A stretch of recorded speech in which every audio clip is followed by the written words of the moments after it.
Bom dia, esse é um momento de reflexão. Fortaleça seu coração e repasse essa mensagem a todos que ama. Exterioriza-se o mundo mental, suas aspirações, conflitos, necessidades, no comportamento do indivíduo, definindo-lhe a estrutura moral e o nível de discernimento da consciência. Quando ele estagia nas faixas mais primárias da evolução, suas paixões se apresentam brutais, imediatistas, desenvolvendo reações agressivas, manifestações egoísticas e perturbadoras para o grupo social no qual se encontra situado.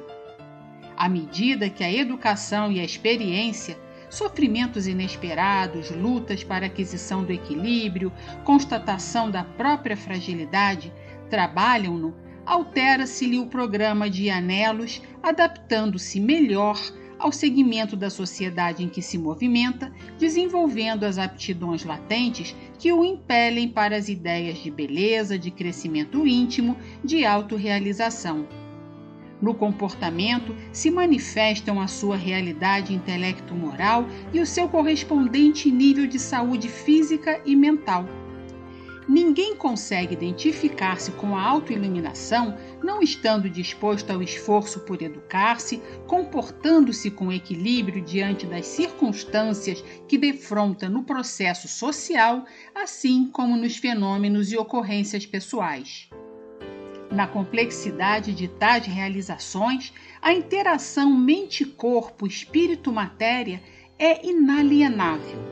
O corpo reflete os componentes mentais, somatizando os conflitos que lhe perturbam a harmonia, quando as construções psíquicas se irradiam carregadas de pessimismo, de vibrações inferiores e tóxicas.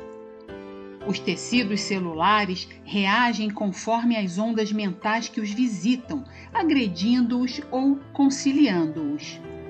Desse modo, as ideias superiores sustentadas pela mente produzem correspondentes efeitos no corpo, estimulando as células à manutenção da ordem, vitalizando-as para o processo da mitose saudável. Além de departamento muito complexo da organização física e psíquica, o cérebro é uma valiosa glândula que secreta substâncias essenciais à manutenção dos equipamentos que constituem o corpo, mantendo-o ou desorganizando-o. Graças a endorfinas que produz, muitas dores são atenuadas, propiciando a manutenção do nível de bem-estar do indivíduo. Diversas enzimas outras são produzidas, desenvolvidas e distribuídas pelos numerosos equipamentos orgânicos, cooperando para sua conservação e renovação ou desconcerto e inarmonia. As pessoas irracíveis, realistas, fatalistas, que conduzem a azedume e pessimismo, assinaladas pelas constantes mudanças de humor, produzem as enzimas perniciosas que irão abrir campo para a invasão orgânica dos elementos microbianos destrutivos. Ao inverso, aquelas que elaboram pensamentos otimistas, confiantes, alegres, solidários, estimulam o sistema psiconeuroimunológico, tornando-se resistente às baciloses degenerativas. E mesmo quando são vitimadas por enfermidades dessa procedência, recompõem as defesas orgânicas e restauram a saúde. O comportamento depressivo, como o ansioso, responde por muitos outros distúrbios de consequências lamentáveis para o ser humano.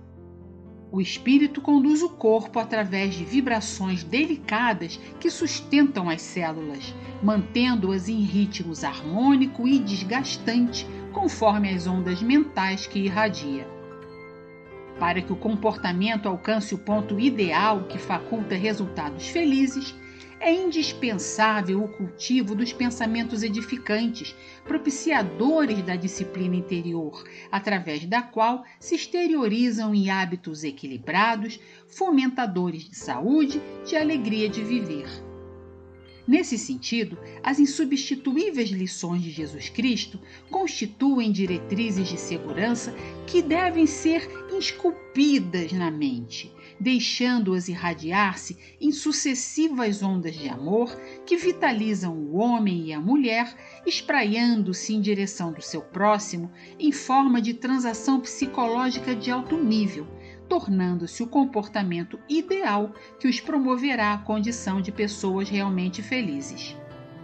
O comportamento dessa forma define a pessoa que, vigilante e lúcida, deve trabalhar-se sem cessar até alcançar a realização interior em perfeita identificação com as demais criaturas. No livro Desperte e Seja Feliz, Joana de Ângeles, por intermédio do médium Divaldo Pereira Franco, discorre sobre comportamento. Quem reforça esse posicionamento é o apóstolo Paulo em sua carta aos Romanos, capítulo 12, versículo 2, quando escreve: Não imitem o comportamento e os costumes deste mundo, mas deixem que Deus os transforme por meio de uma mudança em seu modo de pensar, a fim de que experimentem a boa, agradável e perfeita vontade de Deus para vocês. O apóstolo Paulo procurou anunciar a boa notícia da salvação por todo o Império Romano. Na sua carta aos Romanos, aparece uma apresentação completa e ordenada da sua mensagem. Depois de saudar os leitores e falar do seu grande desejo de conhecê-los pessoalmente, Paulo anuncia a doutrina básica. O Evangelho é o poder de Deus para a salvação de todos os que aceitam, pois o Evangelho mostra como é que Deus nos aceita. A partir do capítulo 12, ele mostra como os cristãos devem tratar uns aos outros e quais são os seus deveres. No versículo 2 desse capítulo, o apóstolo desvenda a essência de um verdadeiro discípulo do Cristo. Alguém que, ao rejeitar a conformidade com o mundo, busca incessantemente conhecer e viver a vontade de Deus. Ele aconselha contra a conformidade com o mundo, enfatizando a necessidade de transformação através da renovação da mente. Essa renovação da mente permite ao indivíduo discernir a vontade de Deus, que é descrita como boa, agradável e perfeita. Isso implica em um processo ativo e contínuo de transformação espiritual e moral que é realizado através da renovação da mente de dentro para fora. Joana de Ângeles, através de Divaldo Pereira Franco, ainda completa: a conquista do ideal será lograda quando o ser interior ditoso comande os equipamentos que lhe estão à disposição, refletindo-se no indivíduo com um comportamento gentil, sem afetação e nobre, sem presunção. A mente que capta o psiquismo superior e canaliza-o através do cérebro, vitalizando o organismo, facilmente experimenta bem-estar, desfrutando de saúde plena.